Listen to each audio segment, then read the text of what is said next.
welcome to the CNBC TV 18 special. I'm Shereen Bhan and we're coming to you from outside the White House in Washington, D.C. And we're here to talk about US-India relations and the way forward. It's been a decisive verdict for the Modi government. Cabinet formation has happened and we've got Secretary Pompeo who will be visiting India in a few weeks from now to talk about where India-US relations are headed from here. We've got people who understand that and have been doing this for years now. Alyssa, thanks very much for joining us. Rick Rosso and Michael Krugelman, appreciate you joining us here. Alyssa, let me start by talking to you about the historic mandate for the Modi government. And President Trump sort of came out there tweeting about the victory, tweeting Prime Minister Modi. But what do you think this mandate really means for the two nations and the relationship going forward? Well, I would expect to see the U.S.-India relationship continue strengthening on defense and strategic ties. It's been an area of great progress that we've seen over the course of the past 15, 20 years almost. So I would expect to see that continue. Both countries have a convergence of interests when we look at the broader geopolitical picture. That said, I think we're going to have some rocky times on the economic front. Aren't we already having rocky times? Exactly. That's not going to surprise any of your viewers. I think we've had a long list of trade and economic frictions for some time. Those are becoming a little bit more exacerbated. The Trump administration has some additional issues that they're focused on, some which are not necessarily India-specific in nature, like the steel and aluminum tariffs, but that pulled India in as part of this global application of tariffs. So I think we're going to have some bumps ahead that will need to be carefully navigated. Okay, I'll talk about where we can navigate and where India can perhaps give some ground, so to speak, to the U.S. But Rick, let me ask you about the bumps and the rocky relationship, especially on the economic side. Where do you expect both sides to make some accommodation for each other's concerns? Well, first of all, I think the United States has to remember the good side of the argument, which is while we may have difference on policy issues between our capitals, in the real world, actually trade is growing at a fantastic clip. Yes. U.S. exports to India grew by 26% last year, which is pretty unusual for one of our 10 largest trading partners. So I say start with the positive. Real world, real companies in the United States are finding India as a great export opportunity. But still, with India doubling customs duties in last year's budget in a lot of areas, import substitution rules, these are real factors. And a lot of times it gets chalked up to the fact that we have a president that seems to be fighting the world on trade. But actually the Modi government has been very anti-trade since it first came in. So a lot of what the United States is reacting to are things that actually did happen in India that kind of triggered this. So the question is, is the new Modi government with this fresh mandate going to pivot on trade and become a little more oriented towards encouraging trade? They were very pro-investment and did a lot of work to encourage foreign investment coming in. But on trade, we've never really had a moment in the 5 years Modi was in office where you saw India really embracing trade liberalization. And I think that's going to be a bigger key than anything that happens in Washington. I'll talk about trade in just a second, but Michael, let me ask you, what's your expectation now, given the fact that, people are assuming that the playbook will perhaps change now that this historic mandate is being enjoyed by the Modi government. Do you expect a significant change, or do you believe it's going to be more continuity? No, I think there will be a lot of continuity with U.S.-India relations on the whole. Clearly, Modi took leadership, a personal responsibility for building out the U.S.-India relationship in a really big way, and I think that's clearly going to continue. To be sure, the tensions on the trade side are not to be understated. They're a big deal. I think we need to see them in the broader context of President Trump's trade policies globally. And I do think that, the idea of Trump backing off from some of these tariff policies toward India may be expecting too much, but maybe we could look for the Trump administration to take some conciliatory steps in other areas, such as the issue of sanctions with Iran and with Russia. I mean, it seems like India is going to go through with this acquisition of this S-400 thing. Let's hope that perhaps the Trump administration will be willing to let that go through without sanctions being placed on India, which would be a pretty significant blow to the relationship if that were to happen. Alyssa, do you see that happening? India's sort of staying firm on the S-400 acquisition, also hoping that the U.S. will perhaps give us some space when it comes to dealing with Iran. Do you believe that we could expect those accommodations from the U.S.? On the Iran front, let's keep in mind that the United States has provided space on Chabahar. I want to make sure everybody's clear on that. Yeah. Chabahar, insofar as it is to promote the economic development in Afghanistan, has been, I think, protected. But these are real issues. The S-400 acquisition, that procurement, we've seen the way the United States has handled a similar acquisition in Turkey. The United States has been very firm on that front. Now, there have been some news reports in the Indian press, not in the U.S. press, but in the Indian press, there have been some news reports about the possibility of the United States offering a complementary, a U.S. manufactured missile defense system, or perhaps the United States offering the F-35 as a package.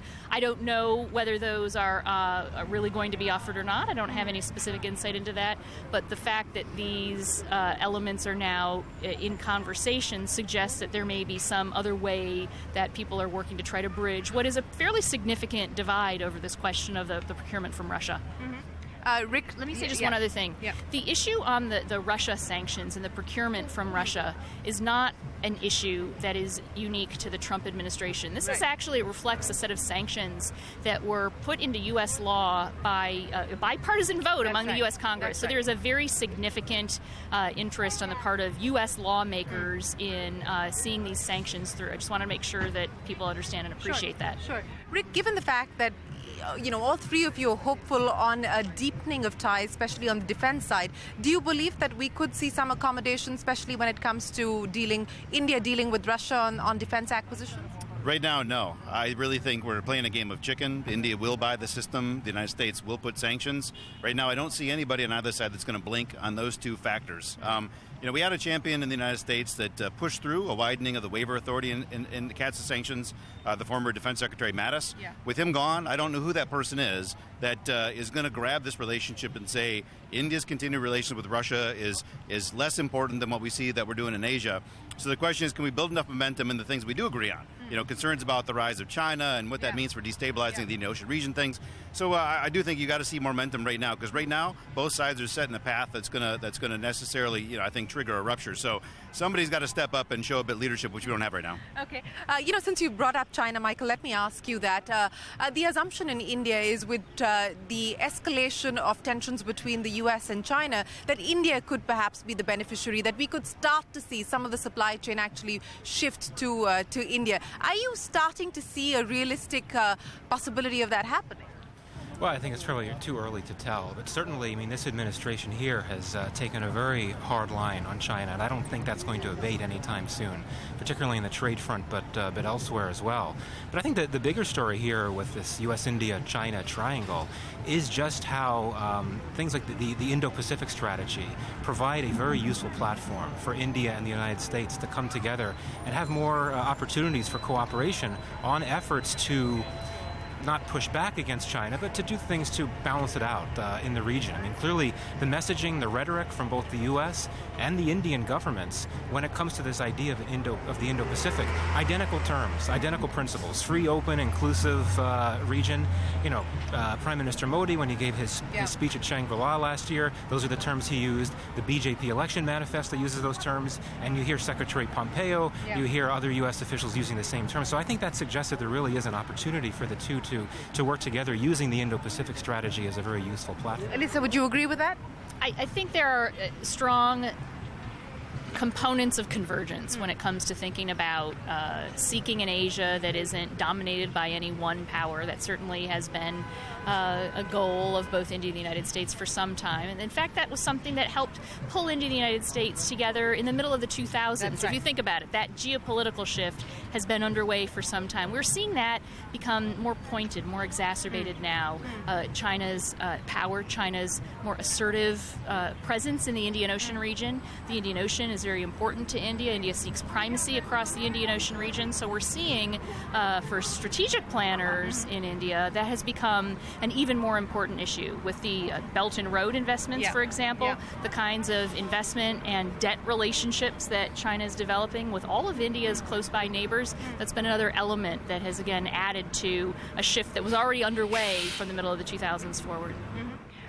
Rick, let's talk about the thorny issues on the trade side now. And I think the concerns that the U.S. has really with data localization, India's argument is like, look, this is about our data autonomy.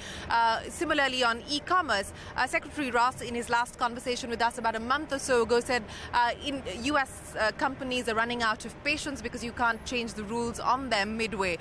What's the sense that you get? Is there space that you believe, a middle ground that can be found, at least in some of these areas? Yeah, in some areas. You think about the original list of grievances the United States brought up.